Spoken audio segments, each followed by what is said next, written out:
Ok, Milo, tú come tu fruta. Ahorita vengo corriendo.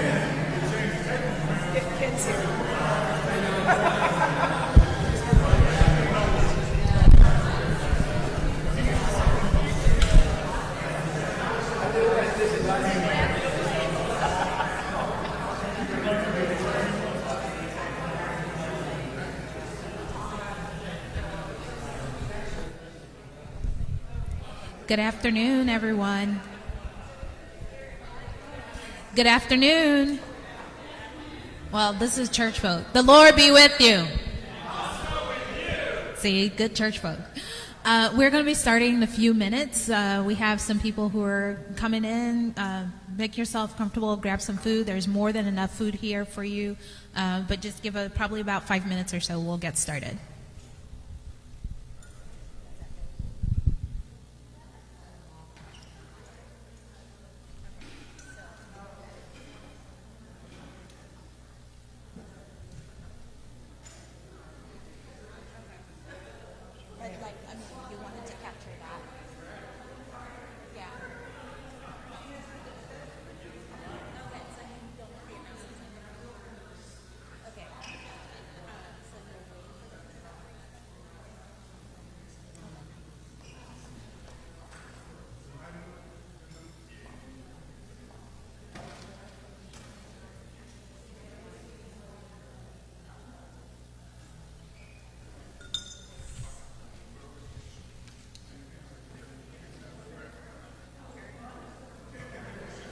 Ese de aquí.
Kassim.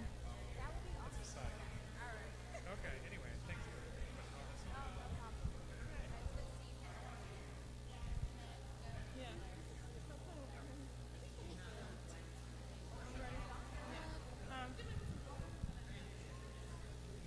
Okay. We're going to go ahead and start instead of being back.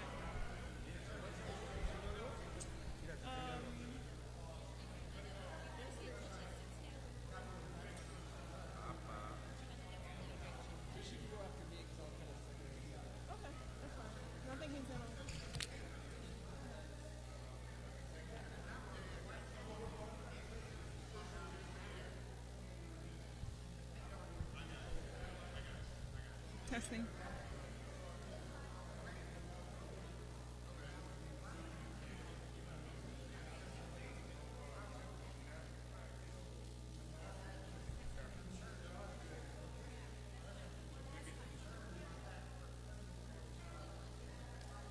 I'm going to go ahead and start the announcements.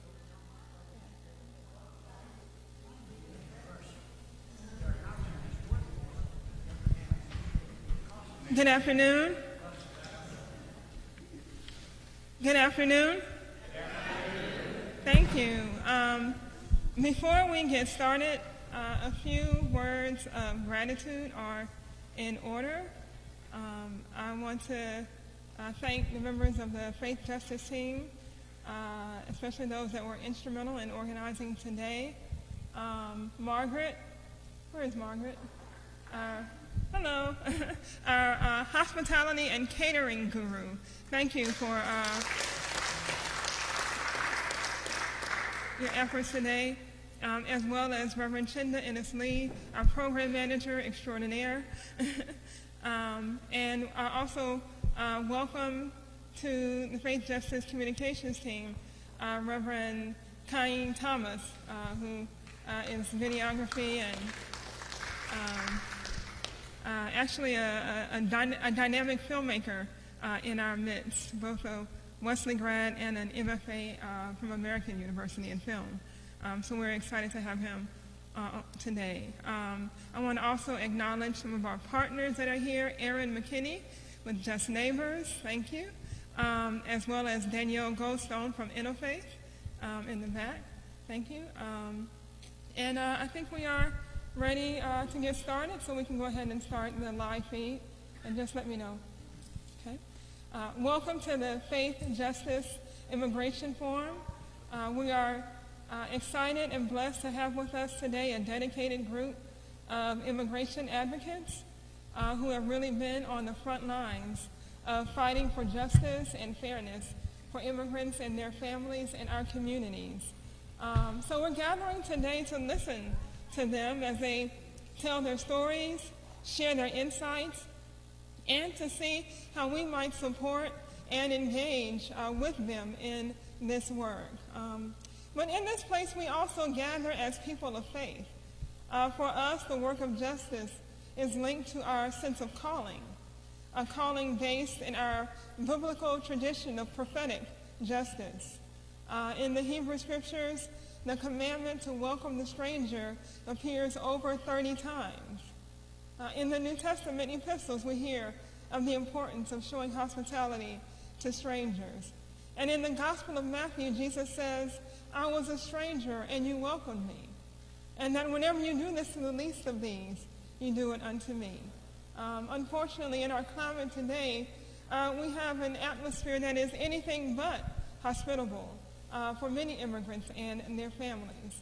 And as people of faith, it has become untenable to sit by and see injustices that immigrants are experiencing and the impact it's having on children and families without being compelled to speak up, to speak out, and to do something.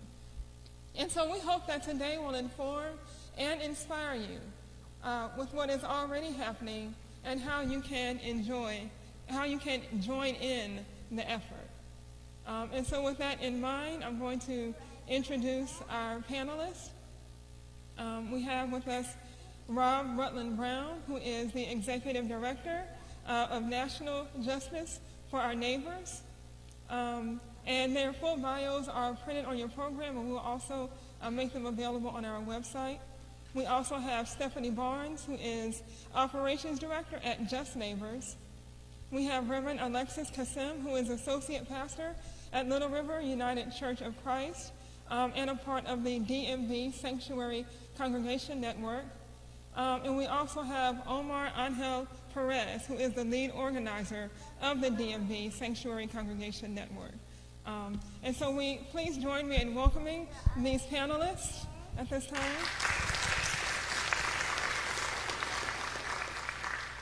And we will start with Rob. Good afternoon. It's wonderful to be here with you all today. Again, my name is Rob Rutland-Brown. I'm the director of a United Methodist ministry called National Justice for Our Neighbors. And our mission is to support a network of immigration legal sites around the country, all of which do direct legal services for low-income immigrants and refugees. We have 18 sites around the United States, including one here in Northern Virginia. Stephanie is with Just Neighbors, and you'll be hearing more about Just Neighbors' work in a few minutes. The cases that our sites undertake really vary based on the needs within those communities. but it's all across the board, from individuals who are seeking asylum, refugees who are trying to apply for a green card or bring family members here, people who are seeking to renew their DACA, people who are in detention, or maybe folks who just want to understand what their options and their rights are under our immigration system. All the clients are low income, and they come from all over the world. Last year we had over 4,000 clients that we served, and we undertook over 13,000 cases for them. Most of the sites around the country are based in United Methodist churches or in other faith-based community settings, and so it's for many folks a way to practice and live out their faith of welcoming the neighbor through getting to know and serving immigrants in need of legal help in their communities. So I'm going to focus on the next 7 or 8 minutes on covering everything that's going on in the world of immigration and providing simple tips on how to solve things and make everything right. It's obviously a joke because I think we're really living in unprecedented times right now. I don't have to remind you all that immigrants by our administration and by many folks around the country right now are made to feel like the enemy. They are scapegoated. We're made to think that immigrants represent a danger to society, take a toll on our economy. They're folks to be feared and to be kept out. And so the challenge for us as individuals and as members of communities of faith is not to figure out what number to call to tell your congressional representative to vote yay or nay on a certain proposed piece of legislation, or to sign on to a certain letter in support or against a certain bill, but to engage in the struggle in the long term. This is going to be a long-term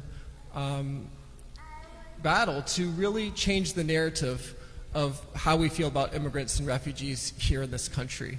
A way to really live out our values, to show that we want to welcome immigrants, we want to love immigrants, we want to treat them with compassion and with fairness.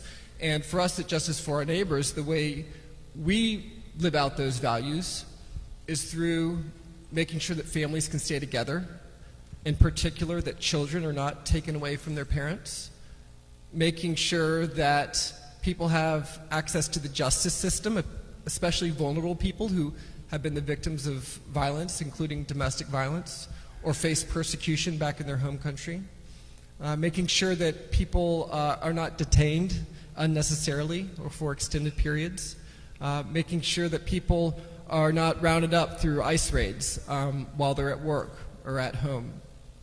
So there's a number of ways in the big picture that we live out those values, and they're manifested through different policies that we're either advocating for or more frequently these days advocating against.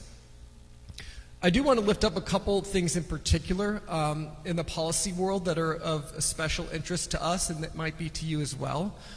One relates to refugees.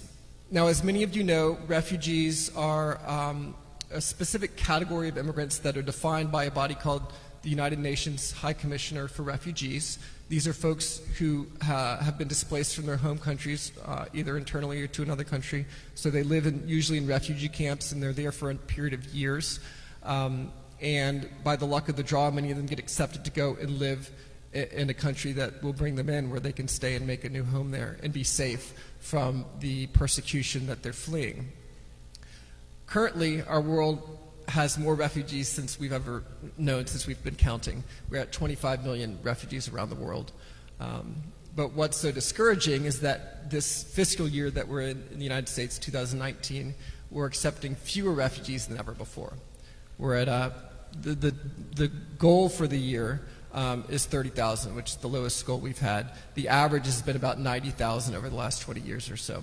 And so you see that disparity between the need among the vulnerable people in the world and what our country is doing at the moment to help respond to that need. And so we as people of faith feel that we should do something to change that narrative and show that we want to bring in more refugees, who are, by the way, the most vetted group of individuals coming to this country. They undergo 7 levels of security clearance, health screenings, medical screenings, so we need to combat the narrative that these folks are representing some sort of danger to our society. One of the things we want to advocate for in particular is that in the coming fiscal year, 2020, we bring in 75,000 refugees, and we don't just set that as a goal, but we actually meet the goal. Because there's one thing to budget for it, there's another thing to carry it out. There's actually a piece of legislation going on right now called the GRACE Act, and it would set a mandatory minimum floor of 90,000 refugees per year. And we're asking representatives to co-sponsor that bill. Now, like with much legislation, it's unlikely that this bill would actually pass because it would actually have to get a 2/3 majority in order to not be vetoed. But there's the value of sending a message, not just in the political world, but to immigrants and refugees themselves, that we as a nation want to do better, and so we have to start somewhere.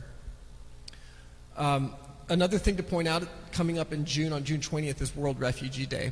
And we actually have Ken Spiker. Ken, where are you in the audience? Ken, he has a couple handouts that are on the back table that are here. He's with a group called Nova Friends of Refugees, and they are doing some really fantastic work of helping people engage and welcome refugees in very specific ways. And so I would really encourage you to talk to him if you as an individual, or if your faith community is interested in learning about how to get plugged into that work. I know of folks who have connected with them as refugees and have been very grateful for all that you're doing. So see Ken afterwards. Thank you, Ken. The other thematic thing I wanted to lift up is that relating to asylees, asylum seekers. There's been a lot in the news around this. And the first thing to say is that it's legal to seek asylum in the United States. It's legal to come to our border, or however you may get here, and say, hey, I have a fear of returning back home because I'm worried about being persecuted based on my race, my religion, a social group that I'm connected with, or some other factors. And people are legitimately fearing their life. I mean, we know the statistics. Many of the clients that we see along the border or here that make their way to Northern Virginia are coming from Central American countries that have some of the highest murder rates in the world. And so, again, in terms of a narrative, the first thing to do is to realize that these are not folks trying to seek legal loopholes to come into the country, but have reasonable fears of death, and so they're willing to make that arduous journey from, say, Honduras all the way to our southern border. I was just in Tijuana 2 days ago with asylum seekers, and Stephanie was there all week last week. She's going to talk more about it. But we can say firsthand that these are people seeking refuge here in the United States. And so rather than being part of a narrative that's trying to set up barriers to deter people from coming, we should remember that people are coming here because we have a history of being a refuge for people who are in danger of their life, and giving them opportunity, giving them resources if they meet certain legal standards. A few of the policy things that have been done to try to deter refugees that are coming are really horrific, particularly in the legal world, where we have immigration attorneys who are having to fight these battles every day on behalf of their clients. Attorney General Barr recently passed something called Matter of MS, and this would deny, starting this summer, would deny a bond hearing for individuals who were single people that came to the border in between ports of entry, which means they passed that credible fear interview, making their case that they have a reasonable fear of returning home. Instead of coming and waiting for their court hearing and living in the United States working during that time, they're going to be in detention for months or years, which is horrible and a huge contrast, and also more costly to us as taxpayers. There's been efforts to rush cases through so that people don't have access to legal counsel.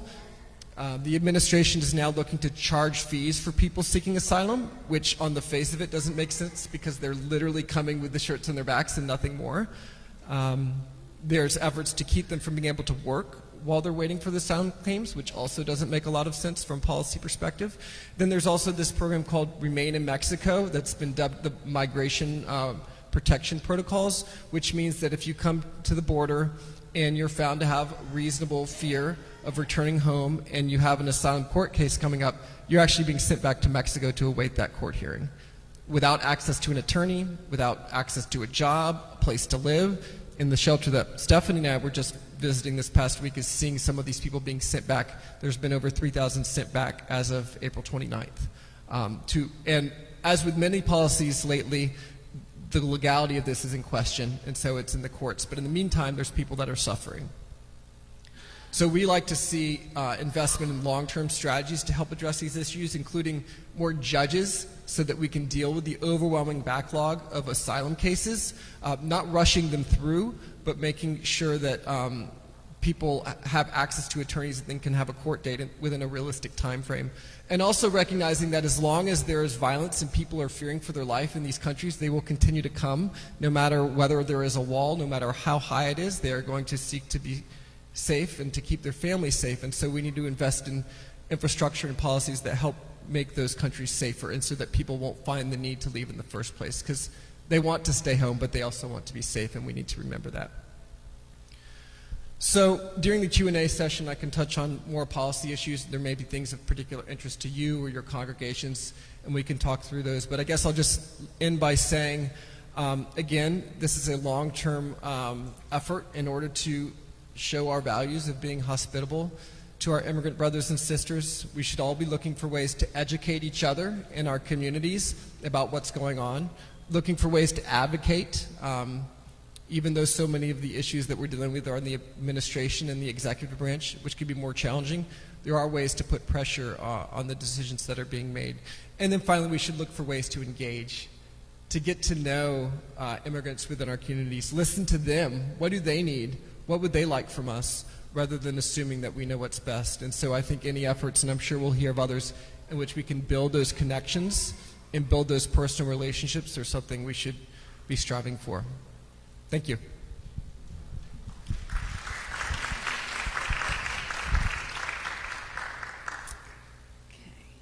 Hi, my name is Stephanie Barnes. I'm from Just Neighbors. For those of you that don't know, like Rob said, Just Neighbors is part of the Justice for Our Neighbors network. So we provide immigration legal services to immigrants in Virginia. So we're a group of attorneys, immigration attorneys, of which I am not. So most of all of our work is focused on working with immigrants in Virginia. However, today I'm actually not going to talk about the work that we did in Virginia, but I'm going to talk about that work that Rob mentioned that we did on the border last week. So it's actually, I think, how we ended up in the fact that we mostly just do immigration cases in Virginia, how we ended up on the border doing this team from Just Neighbors is actually, I think, a perfect example for this forum today. It's because it came out of a response by a local church, St. Anne's Episcopal Church in Reston. So they had to just kind of back up a little bit. They had been working with Just Neighbors for years. They have volunteers that work at our monthly clinics. They've sponsored clinic financially. They've been a great supporter of Just Neighbors. So they've seen how valuable it is to have immigration attorneys to help their immigrant neighbors. And I have to admit, before I started at Just Neighbors years ago, I'm not a lawyer. I never had a legal background. I didn't really understand, why we were providing legal services. I thought maybe like shelter or food. At the time, I needed a job. Rob was actually hired me way back when, but after I was at Just Neighbors, I really saw how the legal piece is really, I think, the stepping stone to so many other pieces in terms of housing, education, access to health care. So I really am a huge, firm believer at how important it is to have an immigration attorney. And I think that was just really reinforced last week at the border as well. So having said that, we ended up, St. Anne's put together, basically sponsored our attorneys, myself as a Spanish speaker, a retired teacher with no Spanish, no legal, and a retired CPA, no Spanish, no legal. And that's how we ended up at El Otro Lado, which Rob talked about. So just to talk a little bit about what we did there.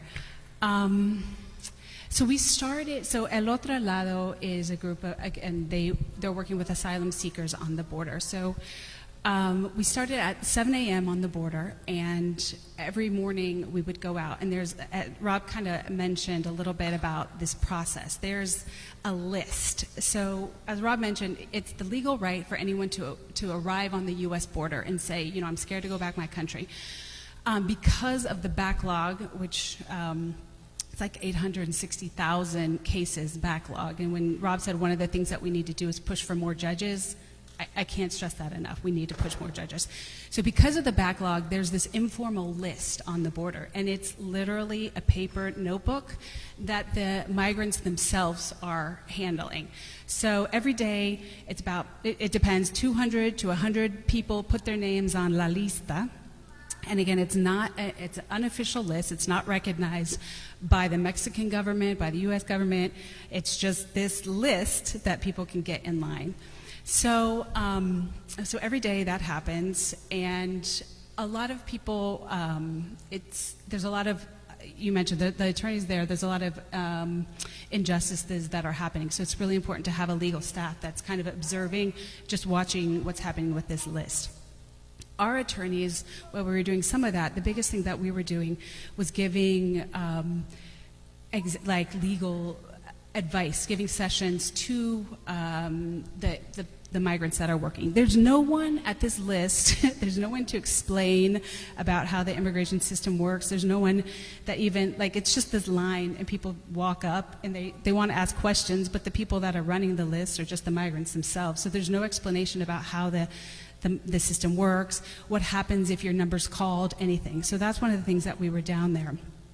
You might have heard a couple weeks ago, Trump said that, there are attorneys on the border and they're telling people to lie and say that they're afraid. That's not what's happening at all. In fact, I would say it was kind of the opposite, because our attorneys were very realistic and saying, this is what's going to happen to you. It's very, very difficult to get asylum in the United States. And they would kind of go through what was happening. They were, just painfully realistic about what the steps they are to go through. So let me just kind of use an example of one of the gentlemen that we were working with, a man I'll call Juan. So he was a husband, a dad. He was there with his two daughters, and he was a store owner. And he had escaped from his country with his wife and daughters. He had a small store, and some guys with a mask, black and a black SUV, it said, would come and they would demand la renta, so the money that, just for having a store in his country, they wanted to have money that they would give him. So of course he would pay, every week, but at some point the money ran out, and so he didn't have any more money, and so they destroyed his store. I just remember him, telling me they did this. He destroyed all of his things. They beat him up, and they told him that they knew where he lived, they knew the name of his wife, and they knew he had 2 daughters, and they would go after them. So, after going to the hospital, and they decided to leave. They shut down the store. They left their house that they owned, and they left. So one of the things that the lawyers do is we need to kind of prepare them, because like Rob said, you can't just get asylum in the United States because you're afraid to going back. There's very specific reasons, which Rob mentioned: race, religion, nationality, political opinion, and membership in a particular social group. And so that, we told them these are the things. So just by saying you're afraid, you're not going to get asylum. So the other things that we always had to ask them was, did you report this to the police? Because this is part of the asylum questions. And although, most of us, we would know that the police are not trustworthy, we still had to ask the questions. And he said, no, I didn't report to the police because my neighbor did several weeks before, and they arrested the guys that did that. Then 3 days later, they let him out, and then 2 days later, they found my neighbor chopped up in pieces on the side of the highway. So he said, no, I didn't report to the police. Then the other thing that we need to ask them, always the 5th question, they use a little, what they call la manito, which they have different questions that you're supposed to ask, and that the asylum seekers, when they go into the United States, they can kind of remember these are the things that they need to talk about. So again, the attorneys are not telling them to lie, not telling them anything to say. They're just telling, this is how you need to organize your story. You need to, you talk about why you're afraid, why you didn't call the police. The other one is, so why can't you just go to another part of your country? In Mexico, there was a lot of Mexicans that were there as well, that it's a little bit harder. It's very, very difficult if you are, seeking asylum from the cartels in Mexico, because you could maybe go to, Mexico's a huge country. You can go to Chiapas, you can go to Mexico City. But in some of the smaller countries, it's a little bit easier. So my last question to the gentleman was, so why can't you go to another part of your country? And he said, because he showed me his ID, and he said, on the back here is our address. And so when you go to different cities or towns in my country, they check your address on the back, and the guys with the gangs and stuff, they have phones, and so they'll call. They have people all over in every cities, and they'll call and they'll say, hey, do you know Juan? And then they'll get the report. And if they say, oh yeah, we knew Juan, he wouldn't pay us the rent, then they know you again. So he's like, no, I couldn't go to any other place in my country. So that's a little bit of the work that we did for 5 days, and we would do about 20, 25 of those every single day. And there are people keeping on coming. There's people from, we saw a lot of people from Venezuela. We saw people from Russia, Cameroon, lots from Central America, obviously, Belarus. I mean, just all over the world, people are coming. Iran, Afghanistan. It's not just people from Central America. There's many, many people. And like I said, it's chaos in terms of how to apply for asylum. So just to kind of end my time, I know my time, I think the importance, again, is to having attorneys there. And that was, again, reinforced because there was a woman that was doing these, so we would do the intakes, and then we would call the attorney, and they do kind of, if you've ever done a legal clinic with us, our attorneys give them advice and things like that. So there was a woman that was an attorney, and she does refugee law, but she didn't do a lot of other immigration law. And so I'm interpreting for her, and she starts giving bad advice. I know I'm not a lawyer, immigration lawyer, but I've worked at Just Neighbors for a long time. I know some basics about this. And so, she was telling this man who had U.S. citizen kids that were over 21 that he would have to wait for like 20 years to be able to apply, for them to petition. And I'm kind of hearing this, and my eyes are getting a little bigger because I know it's not true.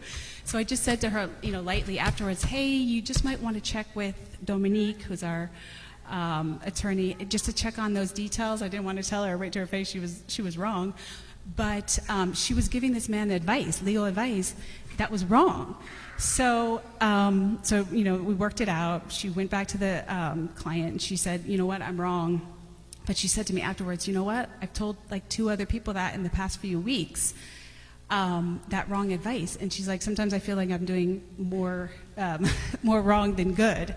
So again, I was just like, it's so important. These are decisions that people are hearing, advice that they're hearing that's going to affect the rest of their life. So again, it was just reinforcing again about how important it is to have an immigration attorney doing this work. So, I mean, I can talk on and on, but we'll probably get to some of that with the questions. But okay.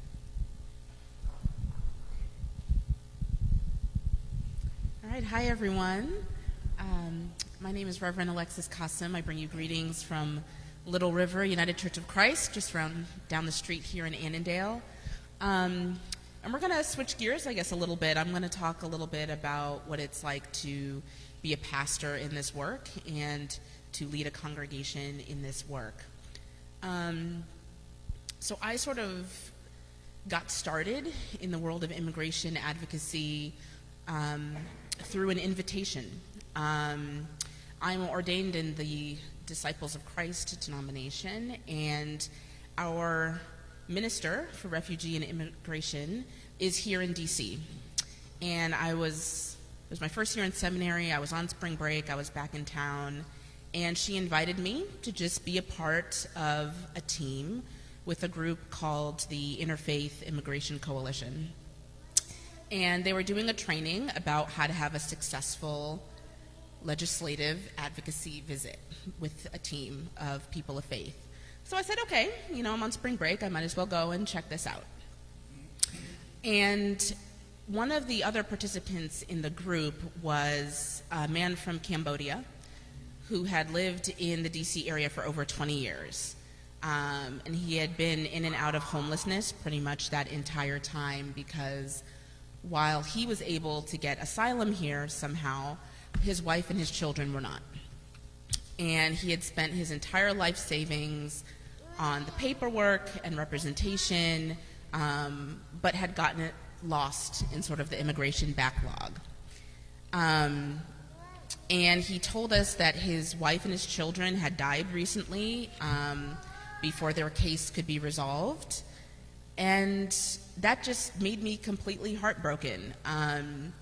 It was really difficult to listen to someone say, I've spent over 20 years of my life giving every cent I have, all of my energy to try to reunite my family, and it didn't work.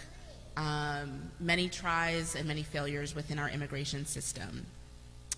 He said a little bit more about how he had found a disciples church, and working with some folks within the church had kind of brought him back to life, so to speak, and now he was part of this advocacy team. But being a young seminarian at the time, I really struggled with that, to hold sort of the weight of the grief of that story, and just to hold the fact that he really gave everything for the chance at a better life in the land of the free. And I really felt that the promise of America had failed him and his family, and I sort of still feel that way about our immigration system now. So I began asking myself, how do I reconcile this as a Christian? How do I see our broken immigration system, which, like Rob said, is getting worse? How do I sort of balance this American ethos of, give me your tired, your poor, your huddled masses, this part of American identity that we prize so much, but also with the reality that, this is really killing people and breaking families and hurting lives.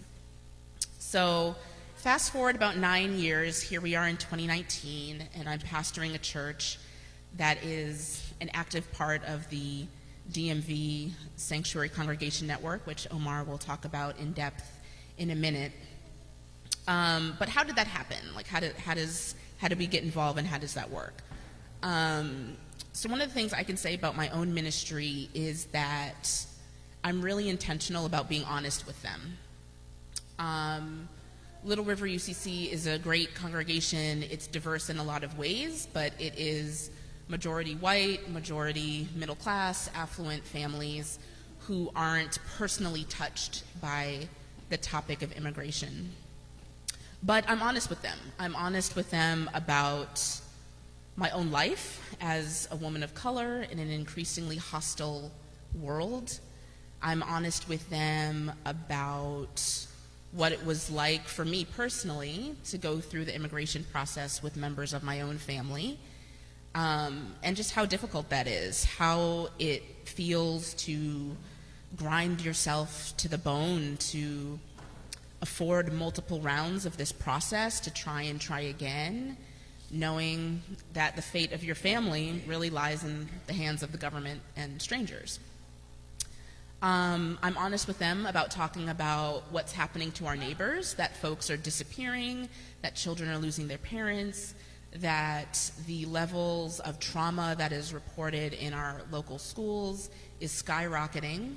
And this is affecting our entire community, whether people feel personally impacted by the issue or not. But mostly I invite people to make a difference. So I invite people to take part in actions with me because I remember my own experience of receiving that invitation to be a part of an advocacy group when I was in seminary. So one of the things I think that is really important about churches and faith communities and being active in faith communities is we need to do a better job with our language and our theology. So if you'll entertain me for a minute, I want to talk about how sort of in mainline progressive Christianity, we are really good at celebrating declarations. We are really good at, pithy sayings, like reminding ourselves that our traditions call us to welcome the stranger and love our neighbors. But I really feel that this sort of this language is becoming stale in the narrative now. We need more than that, and we need to be really interrogating our theology more. So, I am part of the United Church of Christ, which does a lot of excellent work in the world of social justice and outreach. And I was thinking about it about a year ago when, whenever something really terrible happens, like the executive orders or the Muslim ban or something, churches will issue sort of a letter or a memo to everyone with prayers and things like that. And I'm reading the language, and it's talking about the relationship between Ruth and Naomi. And hopefully there's enough folks in the house that are familiar at least with that story. If you've ever been to a wedding, you might have heard part of the text where Ruth is sort of clinging to Naomi, who was her mother-in-law, and said, where you go, I will go. Your God will be my God. Where you die, I will die. Like, really, that is sort of a cherished statement of solidarity in our tradition. But I was thinking that, that sounds nice. That's pretty. That's a nice sentiment. But we don't talk enough about what that commitment looked like. We never really talk about how Ruth and Naomi traveled 50 miles from Moab, where they were when those words were spoken, to Bethlehem. 50 miles through the mountains, 2 old women with no men at that time, and how dangerous that was, how much of a risk that was, how their solidarity cost them something and really challenged them. We don't talk about that. Similarly, I'm thinking about our other cherished narratives. I'm thinking of David and Goliath, and I taught a version of our sort of vacation Bible school about this. And, we love the narrative of sort of like the little guy wins, right? Triumphs over the giant evil. But we really don't talk about what went into that to make that happen. We just sort of celebrate it like, just all of a sudden, David was able to just conquer this Goliath. We don't talk about the fact that as a shepherd, he wrestled with wild animals all the time. He had prepared himself. He had trained. He learned the skills that he would need to sort of approach a force of opposition in that way. And so I kind of feel like what we really need to do now as communities of faith is really do a better job at telling our own stories and really digging deeper with our theology. Another thing that I remind my congregation all the time is while we all enjoy our relative privilege and we're really great at giving thanks to God, thanking God for all that we have and all that God has done in our lives, we don't flip that script. We don't really ask ourselves, what are we doing for God? What have we done for God lately? I'm thinking about this especially as, we're coming off of Easter. We're still celebrating Eastertide, at least talking about sort of the Christian themes of resurrection and new life. And, I told my congregation, we did sort of an in-depth look at the story of Lazarus and Jesus raising Lazarus from the dead, and how when Lazarus died, his sisters and friends, people who were around, just started crying. And they were really upset with Jesus, who didn't come and fix their problem immediately when they called for him. They just sort of stood there and waited. And, that's the famous part of the Bible where it says Jesus wept, and we see a really emotional response from Jesus in that moment. But at the end of the narrative, as the story continues, before Jesus brings Lazarus back, those disciples, those average people, have to move the stone from his tomb away. They need to put in some work themselves. And I remind my congregation of that all the time. It's like, it is wonderful to have progressive ideals and, to hold on to sort of the Christian values of love and support and all of that. But that's not going to get us to the promised land. We have to prepare ourselves like David We have to put in work to remove stones. We have to really build ourselves up. And so whenever I preach, I always, I do so sort of intentionally to give folks an invitation. Usually that is to participate in an action from the Sanctuary Network. But I do this, to introduce folks to this work, to actually go to the ICE office. Recently, the network has been supporting a woman in Sanctuary, and we were going to deliver her stay of removal at the ICE office in Fairfax recently. And 10 folks from my congregation took off time during a workday on a Monday to come see what that's like, to come experience that. And what I heard from each and every one of those people is that they were so grateful to have come because they never would have known how scary this is. The folks that were there looked exactly like the group that is assembled here today. Peacefully, protesting is a strong word. I think we were singing and praying and sort of lifting up Rosa and her family at the time. But we were in, several police or other enforcement officials came out, spoke to people, were intimidating, were very forceful. People were scared. They're like, this is really scary. And they were able to experience that and feel that, but also sort of experience the power that comes when people get together to support one another. So I say that with just the hope that we can lead our own communities to do more of this work and to do it together, because it is scary. It takes a lot of time and work, but it is for the liberation of us all.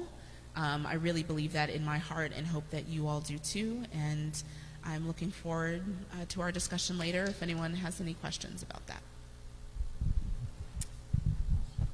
Thank you, Alexis. Do we have it? I can do it from here. What did you use?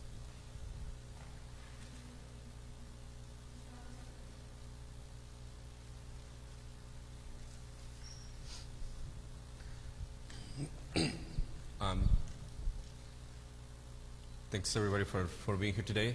Thank you for inviting me. My name is Omar Perez. I'm an immigrant. I'm from Oaxaca, Mexico. My companion today is Camilo. I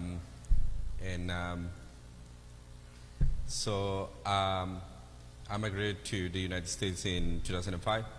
And since then, I've been working with the immigrant community, specifically with the undocumented community in different parts of the country, mostly through worker centers. And since the summer of 2017, I've been leading the work of the DMV Sanctuary Congregation Network.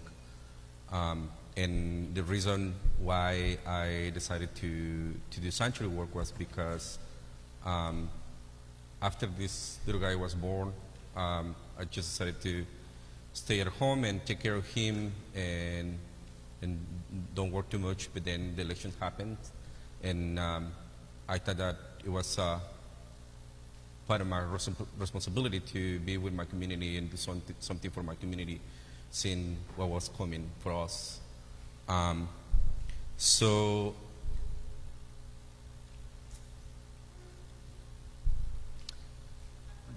Yeah, no worries. I'm just going to keep going. So the DMV Sanctuary Congregation Network was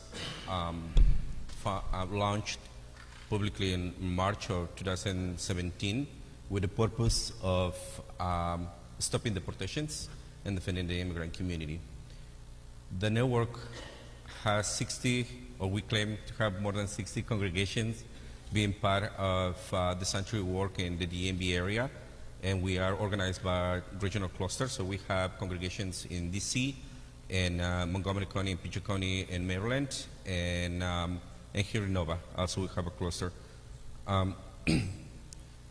The network is an organizing project of La Red, which means the network as well. And it stands for Liberation, Action, Respect, Equity, and Dignity, which is the immigration program of Faith in Action.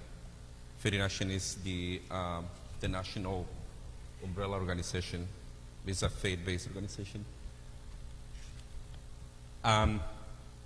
So, as part of la red, our purpose is to respond to the attacks of the immigrant community by this administration, and we define it by our strategy by three main fronts. One is reduce, the second is end, and the third is defend.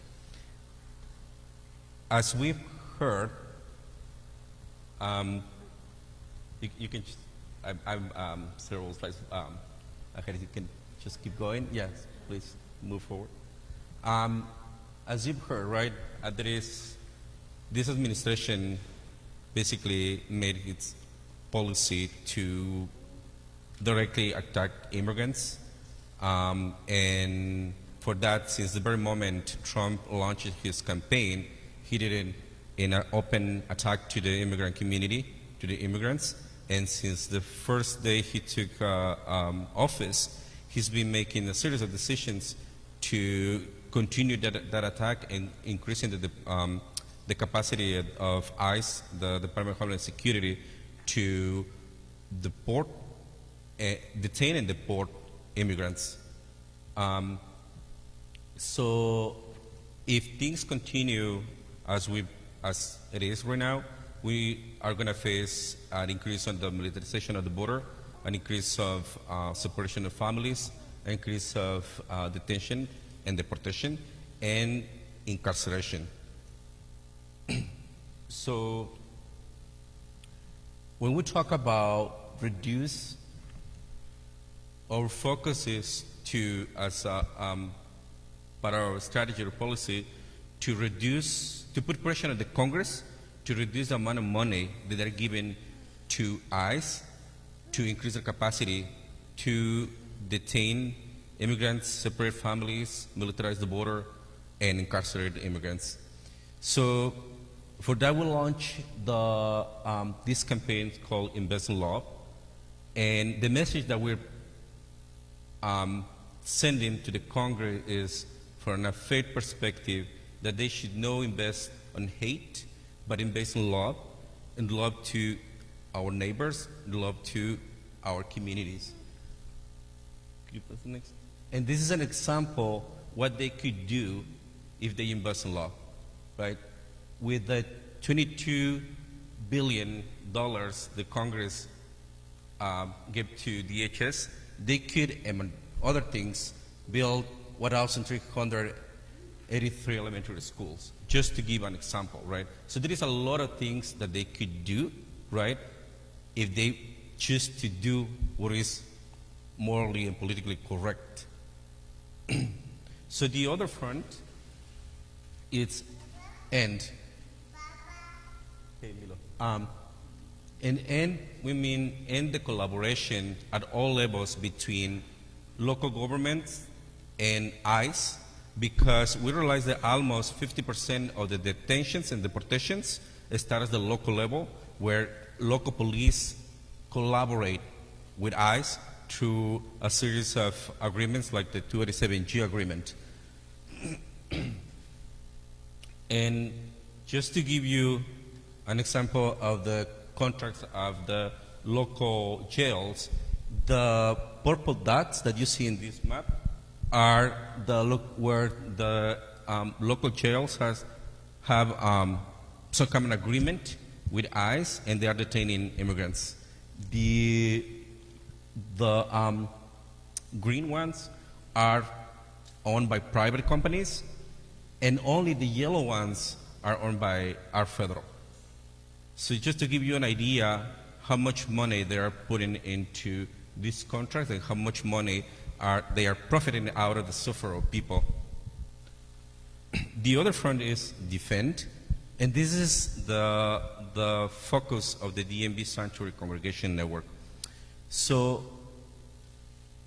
we defend our community by becoming a physical sanctuary, by supporting congregations who decided to become physical sanctuary, by providing accompaniment, by creating rapid response networks, and by launching what we call deportation defense campaigns.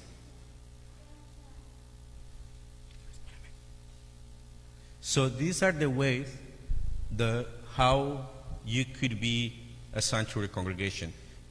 Our understanding of sanctuary is not limited to only host or provide physical sanctuary to somebody, to people who is in need.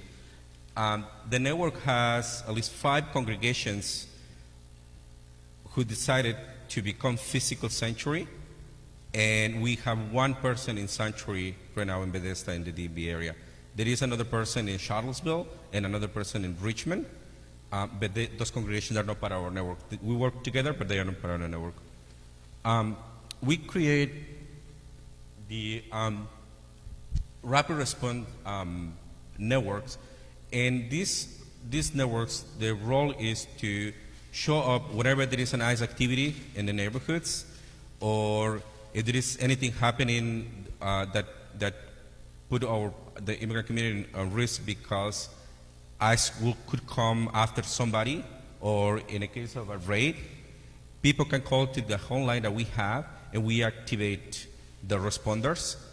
We have around 500 people in the DMV area trained to do this. The other area of work is accompaniment. Could you pass the other one, please? The accompaniment, when we provide accompaniment, we provide logistical support for people to go to their ICE check-ins, the ISAP check-ins, or court hearings. But not only that, we also invite our faith leaders to go with them to provide pastoral and spiritual support, and also to challenge those in power, challenge the morality of those who are making decisions to detain people at those check-ins. So the other one, as I mentioned, is hosting. This is a picture of Rosa, who Pastor Alexis mentioned. Rosa is from Virginia, from Fredericksburg, Virginia, and she was asked by her ICE agent to. She was forced to buy first a plane ticket and self-deport her on December 10th. She bought her plane ticket, but Rosa has been in the country for almost 15 years, and she has 3 American kids, and one of them has special needs, the youngest one, and she's a single mother. So the only reason why she has a deportation order was because when she entered to the country, she showed herself to a checkpoint and took herself to the immigration agent asking for asylum. She's from El Salvador, she's escaping violence. And at that point, she didn't know any English, she didn't understand how the system worked, nothing. And so she misses a court appearing.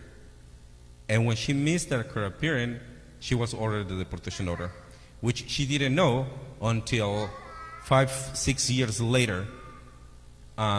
She learned it because the police, she thought the police was looking for her. She heard that the police was asking for her, and turned out that it was ICE. Since then, in 2014, she would be wearing an ankle monitor, and she shows up every often to ICE, for ICE checking, just to go and sign a document saying that she's here, that she's not escaping, and all that. So on December 10th, she contacted us because her ICE agent told her that she needed to show up at the airport on December 10th, or they will come for her. Her attorney contacted the ICE agent, asking not to do it, and telling him, well, we are fighting for her asylum case. We are waiting for a decision from the court on her case. And he said, I don't care. She's deportable. She needs to be deported, and I'm coming for her if she doesn't show up at this time at the airport. So our network was activated, and we put a rapid response team who went to her house and took her at 5 in the morning to Bethesda, where the congregation decided to host her, and she's been there since then. And as Pastor Alexis mentioned, we'll continue organizing and advocating for her case. So the other area, or the other way to do community defense, is the protection defense, which are public campaigns through we organize our congregations, mobilize congregations, and faith leaders to put pressure on elected officials, to also put pressure on ICE to either prevent the detention of somebody or release somebody from detention. As you heard before, this is a narrative fight, right? There has been a narrative that has been built to justify the criminalization of immigrants and to target immigrants. So we think there is a power on immigrants telling our stories, like Rosa, like Claribel, like Marta, and all these immigrants' families we've been supporting, right? Like Marta, for example, she's from Maryland. She was deported, and they were calling her criminal when she'd been working in the country for almost 20 years. She owned a house. She paid taxes. She raised her kids here. She's part of the community. She contributed to the community, and yet they call her immigrant and they deported her. So it's a narrative fight for us, and we think that if we win the narrative fight, we will win this to change the policies in this country. For us, and all the work that we do, the center of our work is the impact of the individual or the family. So for us, we organize around them to support them, and they are the ones who make all the decisions when it comes to anything we do, because whatever we do, whatever the outcome is in their case, will definitely impact their life. So, and there is a role for the community, there is a role for the congregations, right?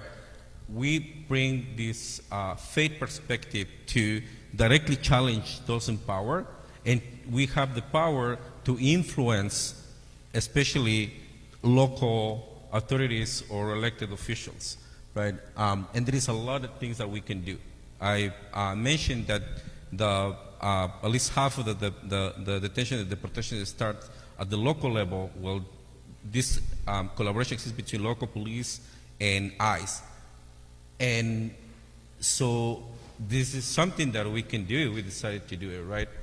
And we've been inviting our congregation of leaders to look at it, look at what's going on locally, what's going on in your locality, right? And make sure that your local authorities, local police are not collaborating in some form with ICE.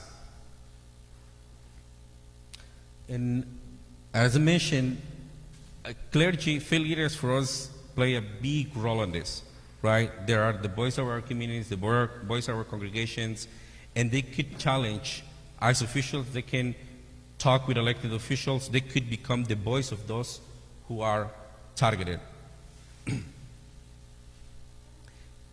And of course, there is a role for the elected officials, right? Just in Rosa's case, right?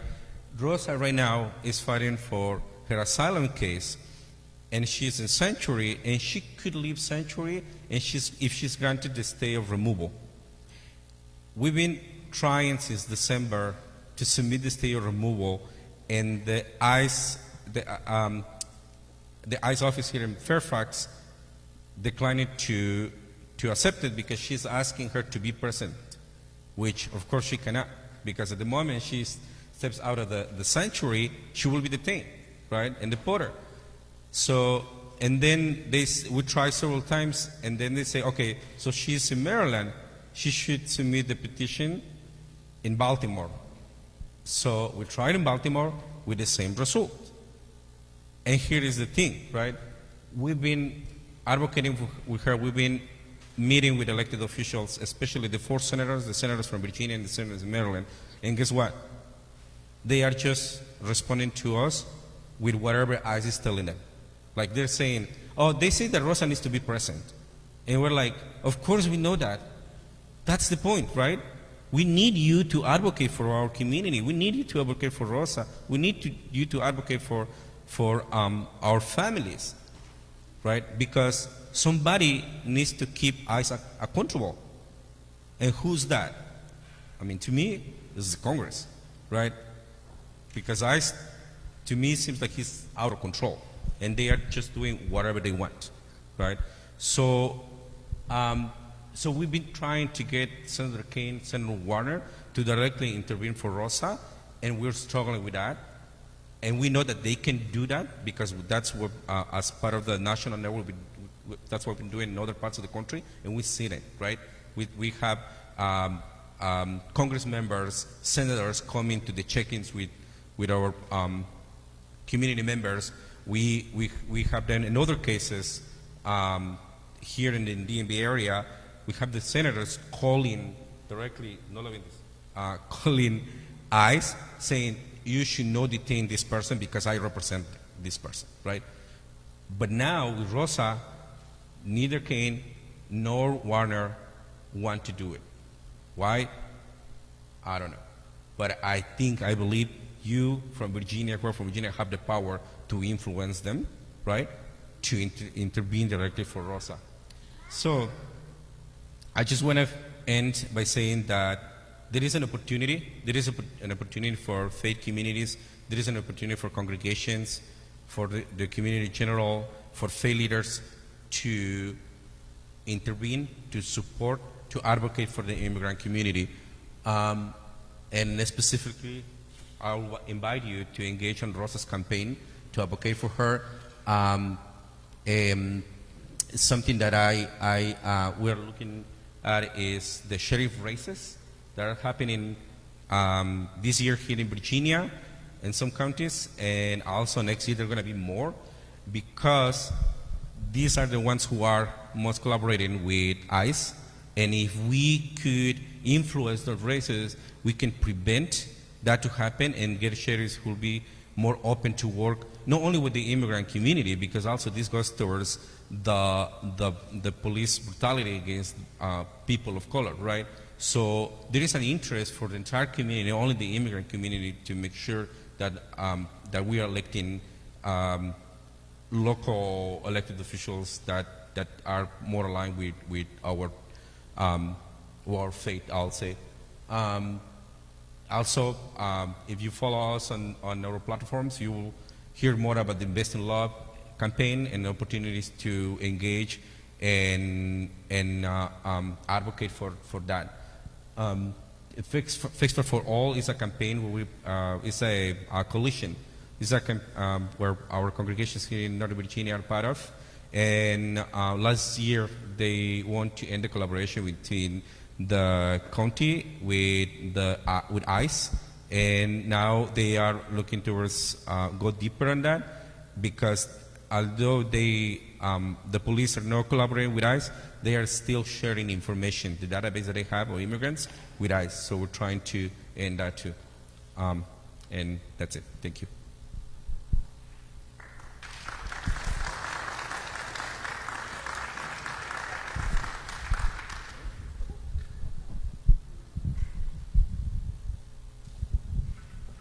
Thank you to all of our panelists.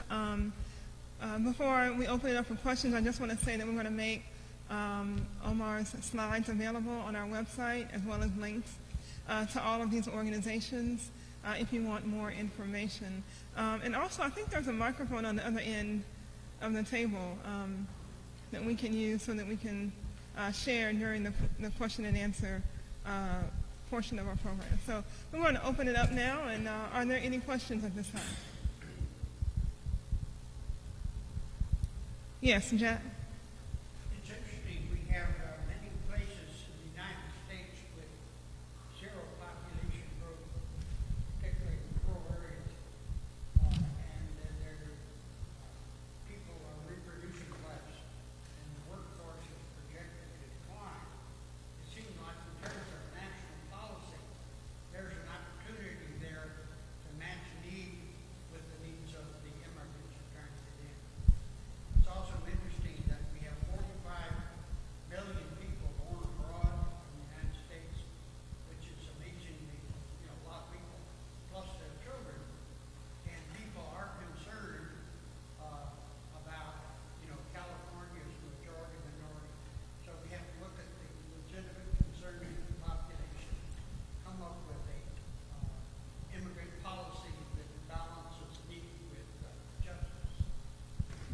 Does anyone want to respond? The question was about our challenge of creating an immigration policy that balances the need with justice and recognizing that there's many rural communities throughout the United States where there's not a growing population. And, you know, I think recently the president said something like we're full at a recent trip to the border, but then the Migration Policy Institute came out with some data showing that economically, actually, we're in need of workers. And there's, to your point, a lot of areas throughout the United States, particularly in rural areas where there's a shortage of labor, and we actually need more individuals coming forward to strengthen the economy. And so I think that's an important, when we talk about reframing the narrative, that's an important element, is recognizing that there is important economic contributions that immigrants can make that will help all of us to thrive and I think be a stronger, more successful country, not to mention the other benefits that, of course, immigrants bring to our communities. I totally agree, and I think we've expanded our services to other parts of Virginia, not just Northern Virginia, and we're on the Eastern Shore. And the workers, the employers there were sending some of their workers to us because there are no workers there. In fact, they had to shut down the crabbing industry, certain companies last year, because they cannot get the workers. And so a lot of the employers, there's a lot of, on the Eastern Shore, chicken factories, they need workers. And so they were, you know, facilitating our services there. So yeah, I totally agree. We need workers.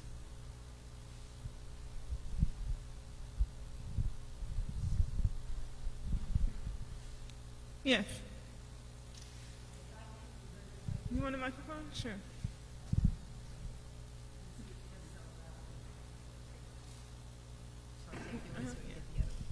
Thank you.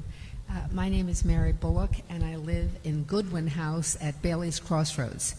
And I'm the only one from them here today, but we belong to a group called Huddle, which you've probably heard of lots of times. It's not the only huddle there is, but we have one. And it's a very strong advocacy group. Recently, we have been talking about this, everything that you've been talking about, very helpfully today to me. And we have one particular focus that we're beginning to do, and getting it organized is a huge thing to do. It isn't organized, but it is this particular action that we are beginning to take, and it's the kind of thing that you can do piecemeal, one at a time, while you're getting organized.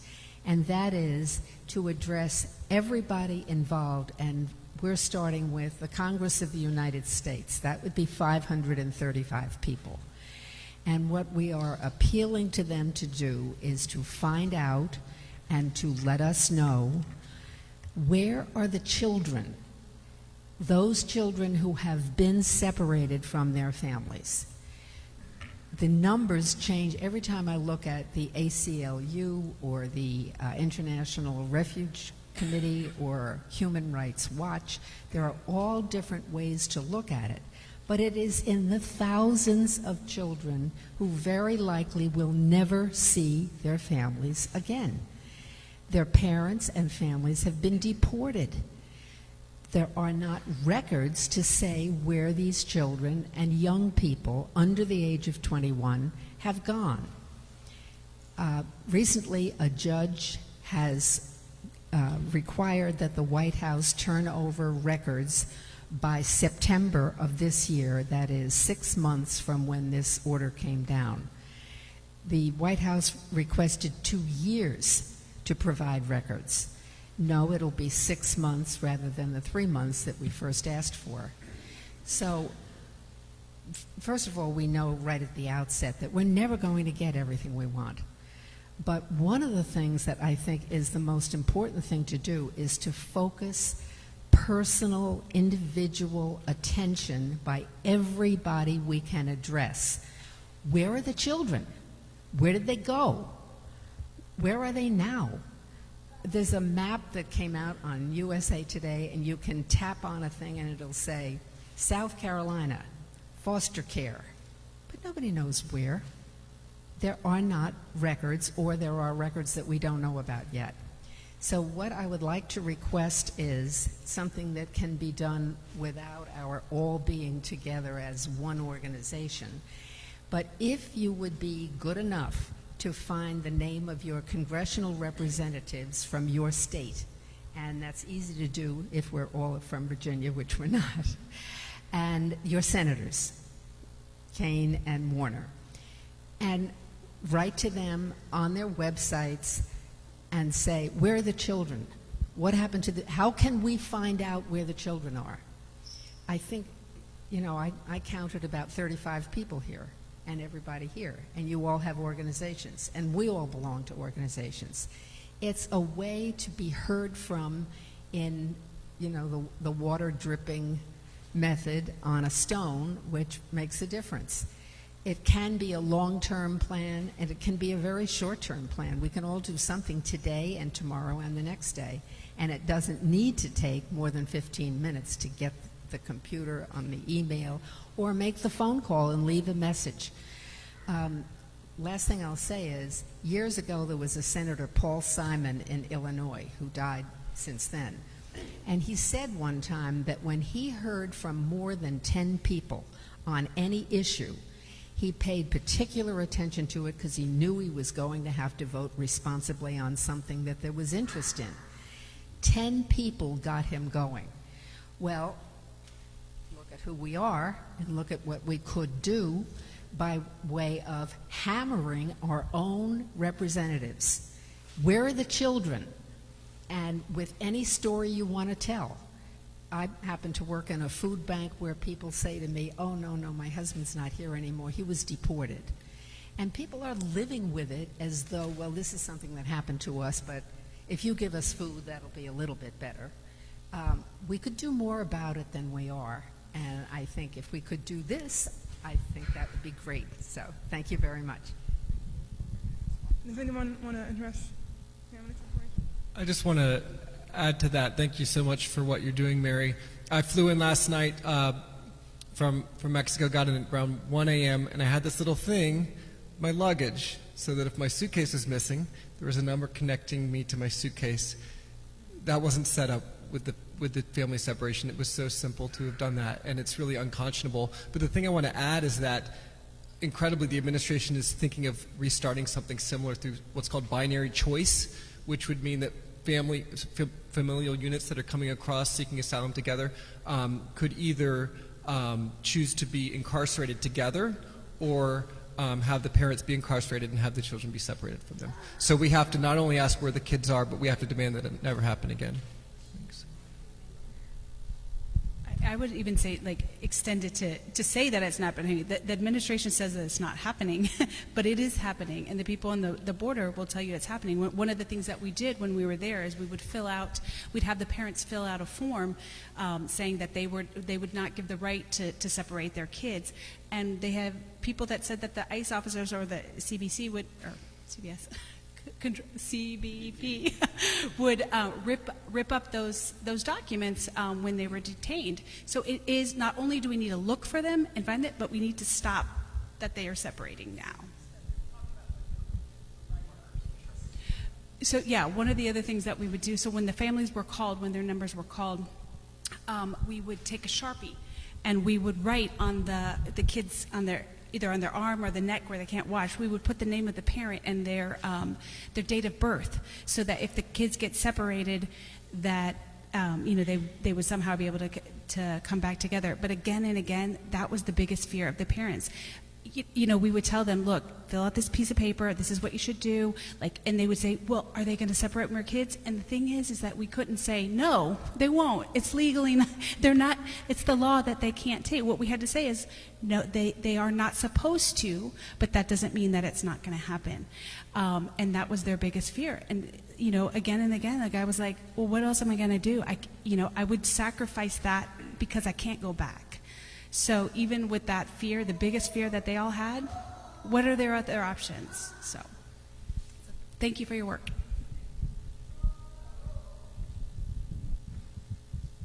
Any comments from the other speakers? Are there any other questions? Yes, Danielle?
Yeah, thanks.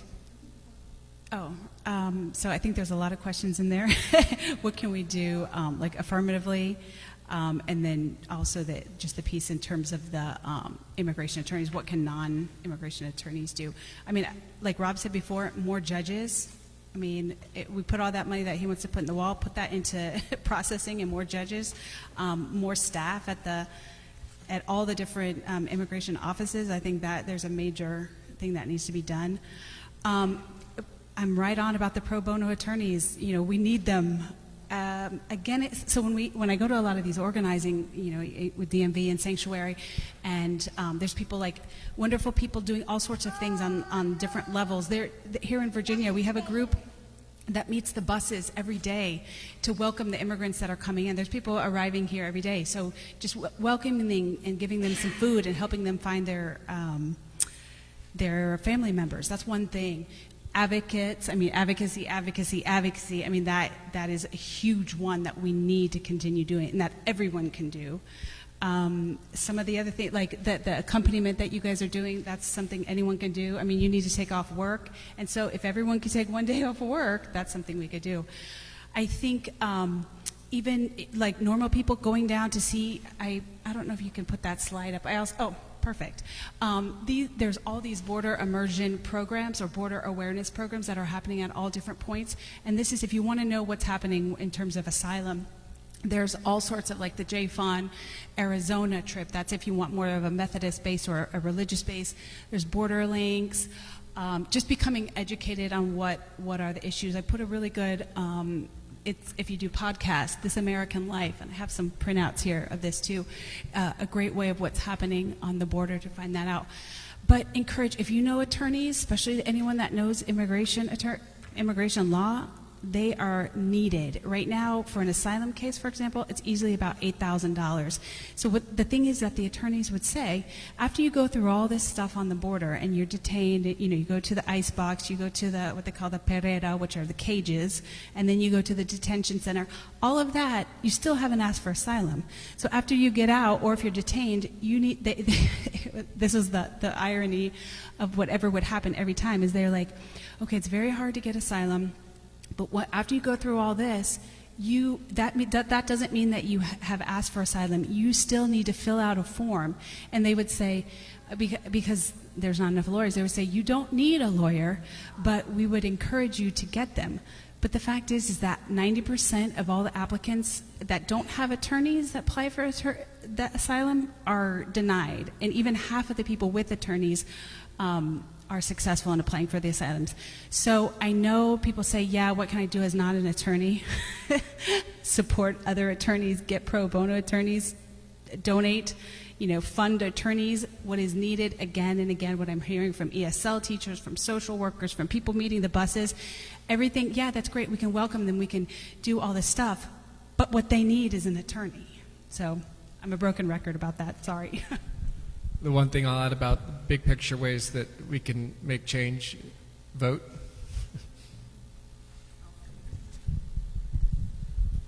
I'll just say one more thing. For those of you who are in faith communities or members, one thing that we've done is given a survey to the congregation so that it can be known sort of what your profession is, what your skill is, what your time commitments are like. We call it like a time, treasure, and talent sort of survey. But it's not uncommon around here for someone to say like, oh yes, I'm a lawyer, but my day job is as a teacher or something like that. So we don't know all the time. It's not always obvious who has training in what areas. But other sort of long-term things I think that we should all be paying attention to now is really what's going on with the children in trauma and how it's affecting our schools. So recently, my congregation started a relationship with Woodburn Elementary School, which is very close to here, off of Gallows Road. Immigrant kids arrive, new students at Woodburn every day. The administration isn't ready to handle it. The teachers aren't ready to handle it. The parent liaisons aren't around enough to really sort of handle this influx of new students with pretty specific needs. So we are just starting conversations about how can the faith community help you? Like, what do you need in running this school, with supporting parents, supporting kids? How can we be in relationship with one another? Because that is going to be a long-term adjustment for kids. Also, picking up on what Rob said about voting, we've got about 5 weeks until the election for Fairfax County Board of Supervisors. And what I do want to say is what everybody can do is sort of make your voice heard, right? So towards the end of the month, there's always a time that you can attend the Board of Supervisors meetings and give public testimony. I've done it a number of times, but the county really needs to hear from you. Not only about just how like our police support ICE and interact with ICE, but also things like housing. So when folks sort of arrive every day around Annandale, you know, they end up very commonly at Fairmont Gardens or around some of the other apartment complexes in the area that really aren't, you know, they're not nice places to live in a lot of ways. We really need to have a conversation about affordable housing in the county, and people, I feel like, from, you know, just the public in Fairfax County, new voices need to come to these public testimonies for the supervisors and let them know that you are paying attention to what's going on in your neighborhood, that you're seeing how folks live, you're seeing the conditions, you're concerned about it, and you want them to do better because they can. They really can, but if they don't hear from you, they will continue to do the same things that they've always done. So those are a couple of things that people can be doing now. Yeah, I just want to add to that. Our work is relational, right? And what I mean is that when we work with the American community, with families, we open or create a space to understand what's going on with them and learn from them, right? And I think something that the congregations could do is meet your neighbor, right? Go out there and see what's going on with the immigrant community, with the immigrant families here in your area, right? There's going to be always a congregation where immigrants, and not only Latino immigrants, immigrants in general, right? And I think it's important for congregations to create those relationships, congregation to congregation, have those opportunities to encounters, and have those encounters in learning, hear and learn from the immigrant community. I think also that's a way, that's something that is doable, is possible, and it's like, to me, one of the first steps to take to work together.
Testing.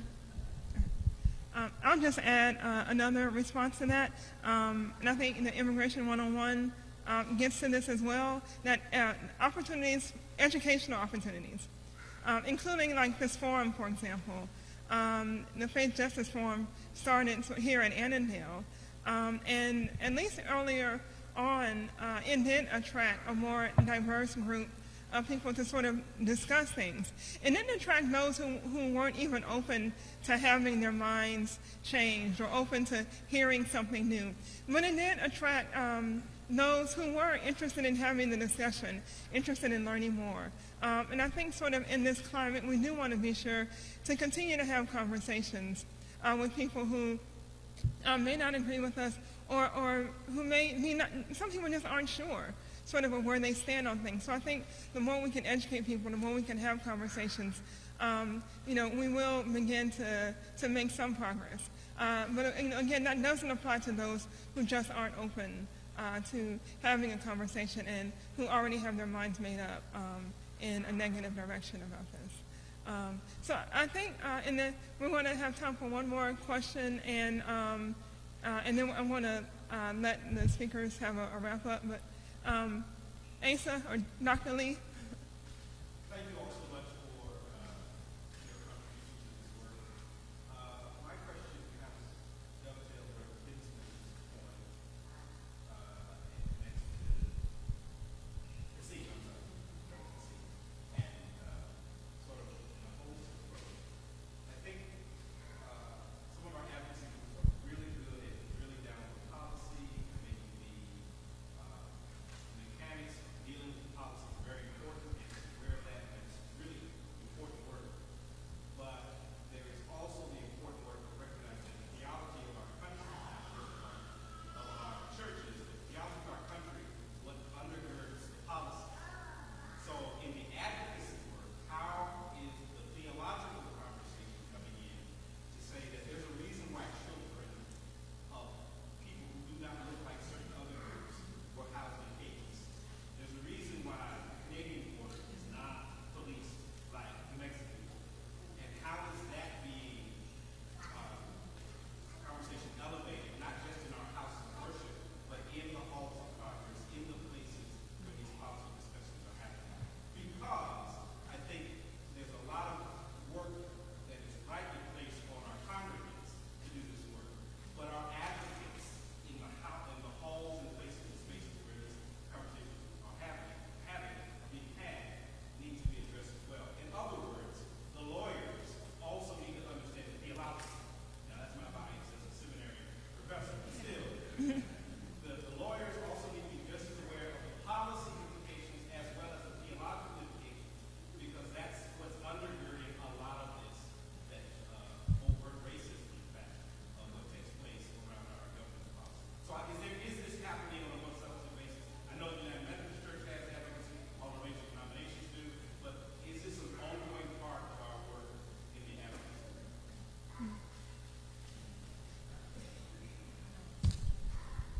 Is this okay?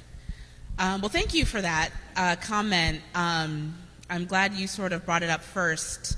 I was going to respond to the first gentleman's comment about sort of economics and why don't we just like let folks come to the less populated areas. In my head, I'm just like, well, it's not like people don't know that, but white supremacy, like that's the answer, right? So I think that what I'm seeing now is some people are starting to have those really courageous conversations. I think that before we can get to the House and the Senate and even law schools with all of that, we have to take care of our own. I always tell my congregation, we got to get our house in order. We got to deal with our own stuff first. I think having really open, honest conversations about the theology of America and about especially the racial ideologies undergirding that are really tough for people to have. No matter if you have the most progressive politics, it's just really difficult. And it takes time. Like Omar said, our work is relational, and so is trusting each other to have these conversations. It's happening, it's starting, But it's a process, right? It's about being able to be vulnerable and forgiving and open enough with one another for us to really understand these things. So yes, that's what I will say about that. Anybody else want to comment? I would just have a question back to you. Is if you a professor in seminary, what is being taught to our seminarians? Are there courses on theology of immigration, or what's being done? So glad you asked. Particularly at our local United Methodist Seminary and Western Theological Seminary, the Center for Public Theology at Western is one of the places where the theological conversation is happening around immigration policy. In fact, we just had a course this semester that dealt with Latinx theology from Latinx liberation theology from the immigration advocacy perspective. So, and that was held in part at the United Methodist Building in conjunction with the General Board Church and Society. So that's just one example, but there are ongoing examples. And also, the seminary hosts at least every summer an immersion to the border that in which they attend court. They go back and forth across the border from El Paso all the way back towards down to Rio Grande in conjunction with a lot of United Methodist churches there, where there's enough awareness. And so there are local learning opportunities where that's taking place. Those students are being appointed and sent to communities in which they are trying to have this conversation, similar to what we've heard, and facing the various levels of resistance. But what is being taught at the seminary level is a level of holistic theology, which is, if this is what it means to be hospitable, then on a macro level, what does it mean to be hospitable, right? So at the most basic level, there's a theology of hospitality that's important. And how do you then get not just congregations, but communities to understand that? And a theology of hope, which is the opposite of fear, right? Which is undergirding our need to just block our borders and close down all this stuff, but instead of theology of hope. So those are just a couple of examples of how that's being taught. And so it's not the students, they try to come out, but it's in the congregational life where this gets rubber meets the road. That's great. I would say open it up to all the congregations to attend, especially all of as advocacy groups. We need to learn that stuff too. So right on. Well, I think Dr. Lee's question as well, and Reverend Kassim's response, points to the fact that everything that we've talked about today is happening in a climate of increased racism, xenophobia, not to mention Islamophobia, and the rise in hate crimes around immigrant communities from all backgrounds. And that's something that's important to acknowledge and important to address. And so, it talks about the question about, talking to people who don't agree. One question is, can you change hearts that, are sort of set in stone against these issues? That's questionable. When we can't organize, agitate, advocate, and minimize the impact and the role and the presence of hate in our communities. So I think I want to give the speakers a chance for one final word before we conclude. Just thank you again. There is always something that we can do. There is always something that you can do, even a call, right? So I think it's important to move from having these reflections to take action. Even the minimum action under these circumstances is important. So that's the invitation. I also want to thank everyone for the invitation to be here and for everyone's thoughts and attentions to this matter. I'm happy to stick around and talk more. I like to sort of build connections, keep in touch, sort of build on the momentum when we share experiences like this together. So yes, if you'd like to talk, please do come and see me. Also, thank you for having me here. One last thing I wanted to see is talk about is like if you do have missions. A lot of our churches, we'd go on missions to other places. I mean, think about doing a mission, a service of presence, attentive solidarity with some of these groups, either on the border or in our own communities. Maybe this, instead of going elsewhere, you go inwhere. Just to echo everyone, just grateful to have the chance to be here with you all and recognize that this is a long-term issue of hospitality that we're engaged in, and that education is the first step. So I think it's really a testament to our commitment that everyone is here. Also, we have brochures about National JFON and Just Neighbors at a table back there. Feel free to grab them before you leave so you can be in conversation with us. Thank you. And we will also make, once again, available the slides that were shown on our website, as well as information about National Justice for Our Neighbors, Just Neighbors, and the DMV Sanctuary Network. And so I just would ask that you just join me once again in thanking these panelists for their contributions today and for the work that they're doing for our communities.